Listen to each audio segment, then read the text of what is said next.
आज हम सीखेंगे वाटर सरप्लस ग्राफ की रचना कैसे की जाए अगर हमको स्टोरेज कैपेसिटी दी गई हो। मतलब स्टोरेज कैपेसिटी यानी मृदा की संग्रह क्षमता अगर मालूम है तो वाटर सरप्लस ग्राफ की रचना हम कैसे करेंगे। इसके पहले मैं एक वीडियो बनाया था जिसमें मैंने वाटर सरप्लस ग्राफ की रचना करने के बारे में बताया था, जिसमें हमको स्टोरेज कैपेसिटी नहीं दी गई रहती है। तो उसका लिंक मैं डिस्क्रिप्शन में दे दूंगा और आई बटन पे क्लिक करके भी आप देख सकते हैं। तो यहाँ देखते हैं हमको स्टोरेज कैपेसिटी अगर मालूम है तो कैसे हम बनाते हैं water surplus graph.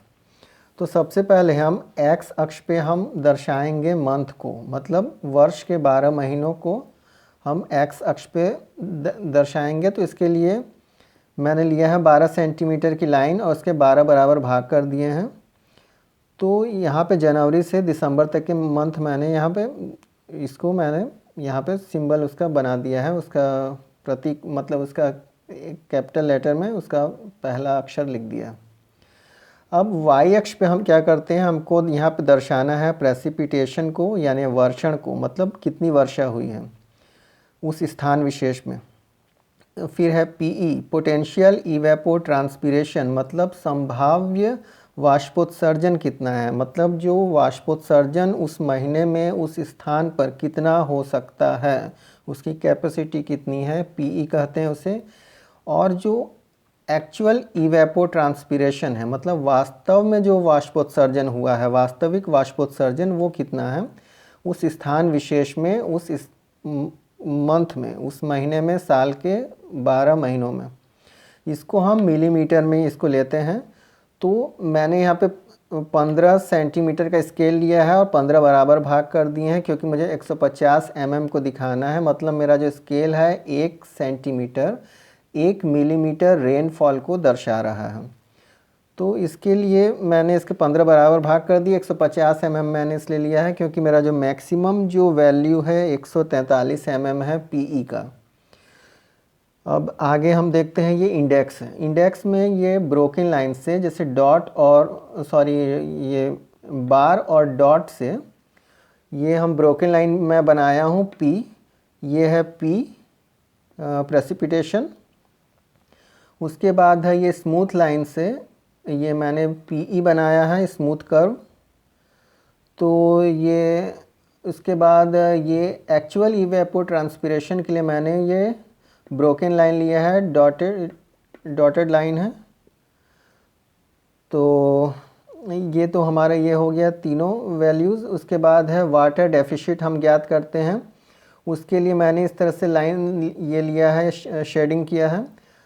Soil moisture utilisation, soil moisture utilisation का मतलब होता है मृदा की जो संचित नमी है उसका कितना उपयोग हुआ है। मतलब मृदा में एक नमी होती है, तो जब वर्षा कम होती है तो वो नमी वाष्पोत्सर्जित हो जाती है, तो इसे हम SMU कहते हैं। फिर है वाटर सरप्लस। वाटर सरप्लस का मतलब जब मृदा जो है नमी को सोखना बंद कर देती है, मतलब जो मृदा में जो वर्षा का जल है मृदा में जब अवशोषित होना बंद हो जाता है, संग्रहित होना बंद हो जाता है, तो वर्षा का जल बहने लगता है, नदियों के रूप में तालाब में इकट्ठा हो जाता है या इस तरह से नालों के रूप में बहने लगता है।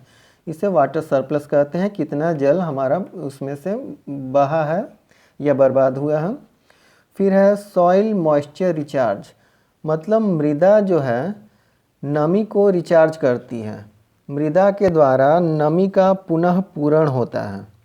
मतलब मृदा जो, जैसे आप देखें जो ये जब अकाल पड़ता है तो मृदा जो है वो उसमें दरारें पड़ जाती हैं, मगर जब वर्षा होती है तो नमी का अवशोषण संचय होता है।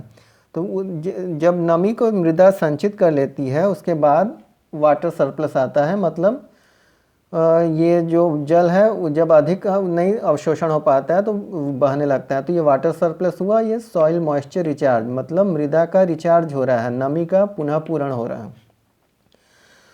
तो इसके आधार पर हम ये वाटर बैलेंस ग्राफ बनाते हैं। तो इसके लिए हमको सबसे पहले डाटा की ज़रूरत होती है। डाटा हमारे ये रिकॉर्ड है किसी वर्ष के 12 महीनों का, जनवरी से लेके दिसंबर तक के मंथ मैंने बना दिए हैं। यहाँ पे टोटल का कॉलम है और यहाँ P, PE और AE ये 3 वैल्यू हमको दी गई रहती है। P प्रेसिपिटेशन, ये पोटेंशियल इवेपोट्रांसपिरेशन और ये एक्चुअल इवेपोट्रांसपिरेशन, ये 3 वैल्यू हमको दी गई रहती है। बाकी हमको कैलकुलेशन करना है। तो स्टोरेज कैपेसिटी भी दी गई है 120 mm, ये ज़रूरी है। स्टोरेज कैपेसिटी 120 mm दी गई है, ये ध्यान रखिएगा। तो अब हम इसके नीचे ये पंक्ति बनाते हैं स्टोरेज की। स्टोरेज मतलब जो उसमें जो संचय हो रहा है, संग्रहण हो रहा है, स्टोरेज कैपेसिटी है 120 mm। ये है डेल्टा ST। डेल्टा मतलब अंतर के लिए हम डेल्टा का चिन्ह लगाते हैं, मतलब स्टोरेज में कितना चेंज आया, कितना परिवर्तन हुआ स्टोरेज में। WD वाटर डेफिशिट मतलब जल की कितनी कमी हो रही है, और WS वाटर सरप्लस जल की कितनी अधिकता है। WB वाटर बैलेंस मतलब जल का जो संतुलन है वो कितना है। मतलब वाटर सरप्लस में वाटर डेफिशिट को हम घटाते हैं, या कभी कभी होता है वाटर डेफिशिट अधिक है तो वाटर सरप्लस को घटाते हैं, जो आता है उसको हम बैलेंस में लिख देते हैं। तो अब हमको इसमें स्टोरेज 120 mm दिया गया है, तो मैं यहाँ लिख दे रहा हूँ स्टोरेज है 120 mm। यहाँ पे एक मिनट। तो वाटर डेफिशिट हम सबसे पहले ज्ञात करते हैं। वाटर डेफिशिट का फॉर्मूला है summation PE minus summation AE। Summation PE का मतलब है ये जो सेकंड रो है इसका हमको टोटल करना है। तो मैं टोटल किया हूँ, इसका टोटल आता है 719। इसको हम जब इसको कैलकुलेट करेंगे, इसको एडिशन करेंगे, इसका जोड़ करेंगे इसका, तो ये 719 आया। अब इसमें हमको घटाना है इसके टोटल को।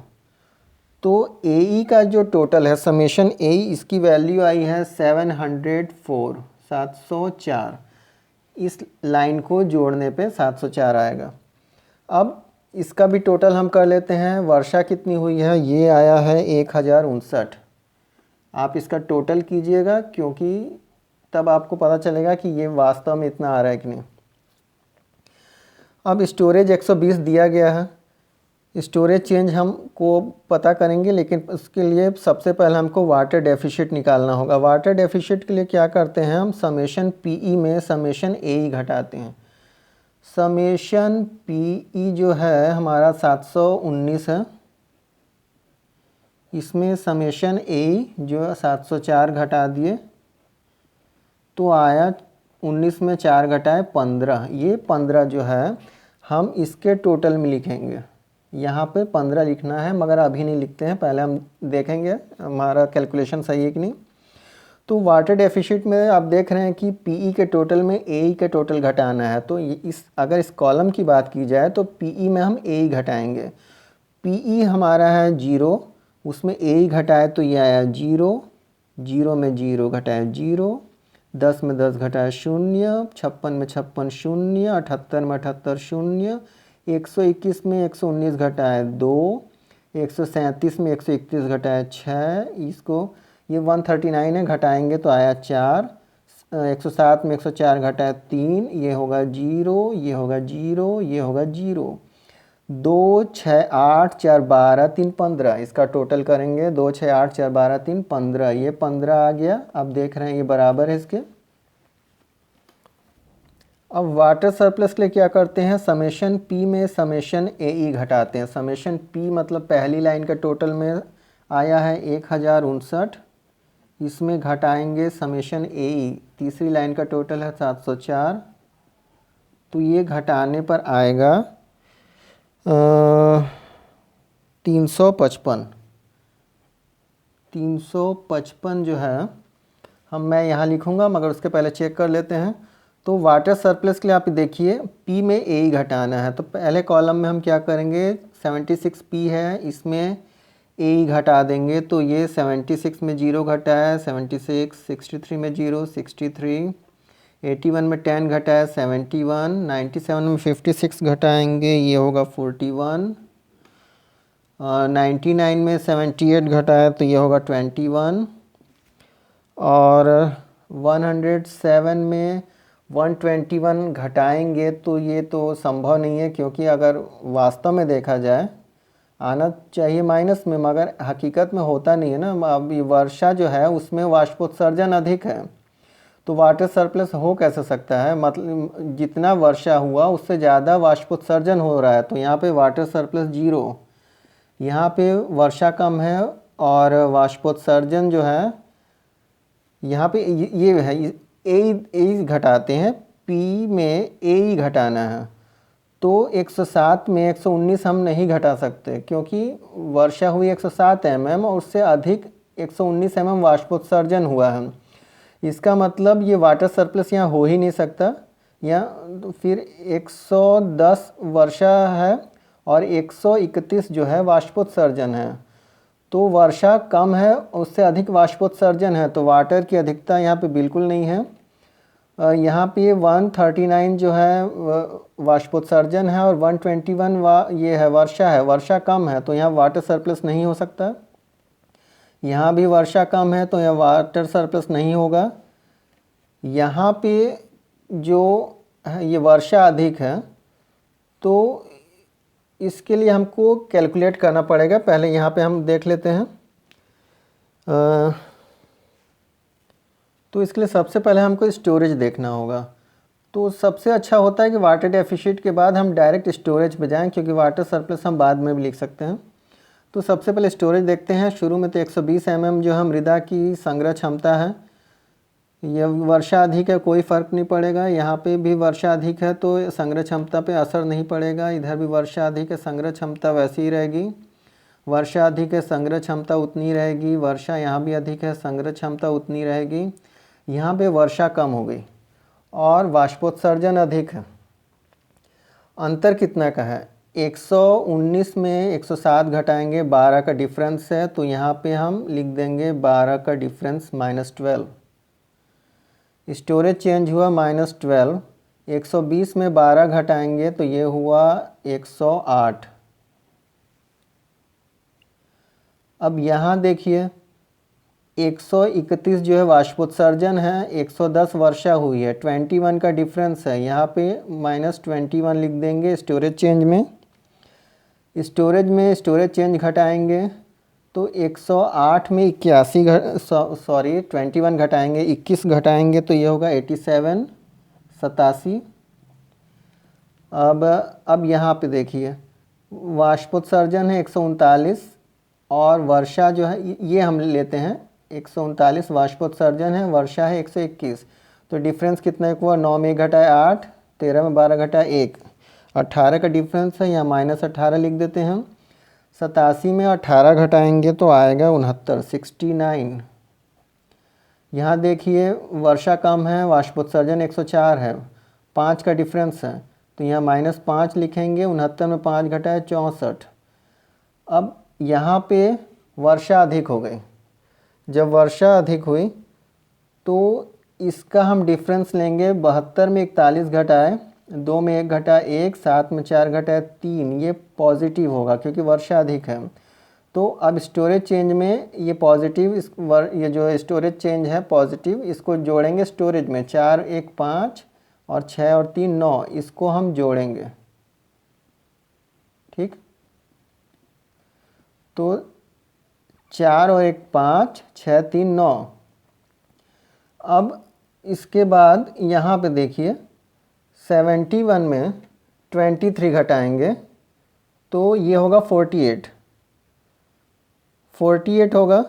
मगर हमको यहाँ पे अब ये 48 जोड़ेंगे। अगर हम यहाँ 48 लिखते हैं, यहाँ पे अगर 48 मान ली मैं शॉर्ट में लिख रहा हूँ, अगर यहाँ पे लिखते हैं तो इसको जोड़ेंगे तो यहाँ पे होगा 8 5 13 का 3 हासिल 1 9 1 10 4 14, 143। इसको आप लिखिएगा नहीं, यहाँ पे मैं बताने के लिए लिखा हूँ। इसका और इसका डिफरेंस आया है 48। इस 48 को हम इसमें जोड़ेंगे तो ये आएगा 143। लेकिन 143 हम यहाँ नहीं लिख सकते क्योंकि कैपेसिटी 120 की है, तो हम यहाँ लिखेंगे 120। इसको काट देंगे, इसको मैं डार्क कर दे रहा हूँ। 120, 143 जो यहाँ पे आया था 143, इसमें 120 घटाएंगे तो बचेगा 23। इस 23 को हम यहाँ लिख देंगे वाटर सरप्लस। ये होगा वाटर, सॉरी यहाँ नहीं, इसको लिखेंगे यहाँ पे, ये होगा वाटर सरप्लस। 143 जो आया, 48 और 95 को जोड़ेंगे तो आएगा 143। 143 में हमारी कैपेसिटी है 120, क्योंकि 120 से अधिक हम नहीं लिख सकते हैं। यहाँ 120 लिख दिए तो 23 जो बचा है ये वाटर सरप्लस है, ये वाटर सरप्लस है। ये इसको हम ये वाटर सरप्लस के यहाँ नीचे लिखेंगे, ठीक है। अब 120 जब मृदा की संग्रह क्षमता वापस आ गई तो ये बरकरार रहेगी, क्योंकि वर्षा अधिक है। तो 120 को हम यहाँ 120 लिख देंगे। अब 63 में जब 3 घटाएंगे तो 60 बचा। ये 60 गया कहाँ? ये नदी नालों में बह जाएगा वाटर सरप्लस के रूप में, ठीक है। अब यहाँ पे ये वाटर सरप्लस यहाँ पे 0 होगा। क्यों? क्योंकि यहाँ पे अब स्टोरेज चेंज हो रहा है। अगर यहाँ पे वाटर सरप्लस होता तो इसमें ऐड नहीं होता, तो यहाँ पे स्टोरेज चेंज होगा, वहाँ पे वाटर सरप्लस नहीं होगा। वाटर सरप्लस वहाँ होता है जहाँ पे स्टोरेज चेंज 0 है। यहाँ पे 0 है, यहाँ 0 है, यहाँ 0 है, यहाँ 0, जहाँ जहाँ 0 है वहाँ वाटर सरप्लस होगा। यहाँ पे स्टोरेज चेंज 0 है,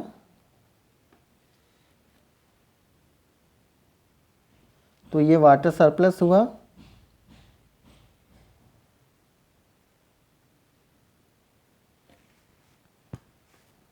अब ये जो 48 था, इसको, ये तो मैंने आपको समझाने के लिए लिखा था। तो ये जो 48 है 48, यहाँ मैं लिखता हूँ 48 जो है, इसको हम जोड़े थे 95 में, मतलब ये स्टोरेज चेंज की जगह हम 48 लिखे थे। तो इसमें से तो 23 हम यहाँ लिख दिए। अब ध्यान दीजिएगा, 23 हम यहाँ लिख दिए। जब 23 घटा दिए तो बचा 25, ये स्टोरेज चेंज है। ये स्टोरेज चेंज यहाँ पे हम लिखेंगे, ठीक है। आपको मैं फिर से बता दे रहा हूँ, यहाँ पे जब ये +31 था तो एक मिनट, यहाँ फिर से देखते हैं। यहाँ +31 था तो इसको हम जोड़े 64 में। यहाँ पे हम इस तरह से जोड़ते हैं, ठीक है, ऐसे जोड़ा जाता है। तो +31 को जो स्टोरेज चेंज है इसको 64 में जोड़े तो 95 आया, ठीक है। अब 95 में हमको यहाँ 120 लिखना है, क्योंकि स्टोरेज कैपेसिटी 120 से अधिक नहीं होगी। तो हम यहाँ पे स्टोरेज चेंज कितना हुआ? 25 स्टोरेज चेंज अब यहाँ लिख दिए। इनका डिफरेंस आया है 48, 71 और 23 का डिफरेंस आया 48। 48 में 48 मान लीजिए यहाँ है, 25 हम स्टोरेज चेंज में लिख दिए तो बचा 23 जो है वाटर सरप्लस में यहाँ लिख दिया, ठीक है। एक ही बात है, आप फिर से वीडियो देख के समझ लीजिएगा। तो ये 23 हो गया। अब 63 में 3 घटाए तो 60 हुआ, ये वाटर सरप्लस है। अब जहाँ जहाँ स्टोरेज चेंज होगा वहाँ पे वाटर सरप्लस 0 होगा। ये 0, ये सब 0 होंगे, ये भी 0 होगा। अब वाटर सरप्लस जो है इसको हम ऐड करेंगे। 76 में 63, 71, 41, 21, 23, 60 को आपस में ऐड करने पे ये आएगा 355। ये जो है बराबर इसके बराबर है। तो ये चेक हो गया हमारा, ये 15 बराबर इसके, तो ये हमारा एक चेक हो गया, ठीक है। अब वाटर बैलेंस के लिए हम क्या करते हैं, समेशन PE सेकंड लाइन का जो टोटल है 719, इसमें घटाएंगे समेशन AE थर्ड लाइन का टोटल 704। ओ सॉरी, ये समेशन P में हमको घटाना होता है समेशन PE, तो हमको वाटर बैलेंस ज्ञात होता है। समेशन P में समेशन PE घटाएंगे तो वाटर बैलेंस ज्ञात होता है। तो वाटर समेशन P जो है हमारा 1059 है, इसमें समेशन PE घटाएंगे 719, तो ये आएगा 340। ये जो है वाटर बैलेंस है, वाटर बैलेंस 340। वाटर बैलेंस के लिए क्या करते हैं, वाटर सरप्लस में ये पॉजिटिव होता है, वाटर सरप्लस डेफिशिट माइनस में होता है, तो इसको जब घटाएंगे तो 340 आएगा। यहाँ पे वाटर बैलेंस पॉजिटिव है। तो जो ग्राफ हम बनाते हैं उसमें हमको सिर्फ ये जो डाटा है पी, पीई और एई, इनका जो ये डाटा हमको दिया गया है, ये जो तीनों जो वैल्यू हैं, इन वैल्यू के आधार पे हमको बस इन तीन के आधार पे हमको बनाना होता है ये कर्व। ये जो कर्व है इसको हमको बनाना होता है, ये हिस्टोग्राम के जैसा कर्व होता है, इसको हमको बनाना होता है केवल इन तीन के आधार पे, पी, पीई और एई के आधार पे। मगर इसमें हमको दिखाना है water deficit, soil moisture utilisation, water surplus और सॉइल मॉइस्चर रिचार्ज। इसके लिए हमको कैलकुलेशन करना पड़ता है, नहीं तो हम कर्व बनाएंगे तो सिर्फ पी, पीई और एई की ज़रूरत होती है। अब ये मैंने कर्व बना लिया। अब आप ये फार्मूला देखिए, इस फार्मूला के हिसाब से आप समझ जाएंगे कहाँ आपको वाटर डेफिशिट दिखाना है, कहाँ वाटर सरप्लस और कहाँ वाटर बैलेंस। सबसे पहले ये जो गलत था इसको मैं काट दे रहा हूँ यहाँ पे। हाँ, तो ये वाटर डेफिशिट के लिए पीई और एई के बीच में आप देखिए, पीई जो है ये लाइन है और एई जो है ये टूटी हुई लाइन है। तो पीई और एई के बीच में यहाँ पे बनेगा वाटर डेफिशिट, ये होगा वाटर डेफिशिट। पीई और ये एई के बीच में वाटर डेफिशिट यहाँ पे बन गया, उसका सिंबल मैंने बनाया है। अब जहाँ वाटर डेफिशिट होता है वहाँ सॉइल मॉइस्चर यूटिलाइजेशन होता है। तो ये है soil moisture utilisation, soil moisture utilisation, हाँ सॉइल मॉइस्चर यूटिलाइजेशन होगा। तो इसका सिंबल यहाँ, ये इसका शेडिंग मैंने यहाँ दिया है इंडेक्स में, तो ये हो गया। अब ये सॉइल मॉइस्चर यूटिलाइजेशन यहाँ पे हो रहा है, ये जो देख रहे हैं 1 2 3 4, ये 4 महीनों में हो रहा है, जून से सितंबर तक। यहाँ पे ये ठीक सेंटर में आप ये लीजिएगा, जब इसको जब बनाएंगे तो ये अगर आपको पॉइंट लेना है तो इसके ठीक सेंटर में यहाँ से लेना होगा। जैसे फरवरी के लिए ठीक सेंटर में यहाँ से इन लोग के ये जो बीच में होता है ना, यहाँ से आपको एकदम ठीक से लेना होगा बिंदु। आप समझ रहे होंगे, आप हिस्टोग्राम बनाए होंगे तो आपको मालूम होगा। जैसे आप मान लीजिए यहाँ पे इसकी ऊंचाई लेनी है 143 mm, तो यहाँ पे जुलाई और अगस्त के ठीक बीच में से यहाँ से हम लेंगे। तो उस आधार पे आप ये देखिए, यहाँ पे ये जून और ये सितंबर के बीच में सॉइल मॉइस्चर यूटिलाइजेशन हो रहा है। ये जो माइनस में है ये सॉइल मॉइस्चर यूटिलाइजेशन है, और प्लस में जो है ये सॉइल मॉइस्चर रिचार्ज है।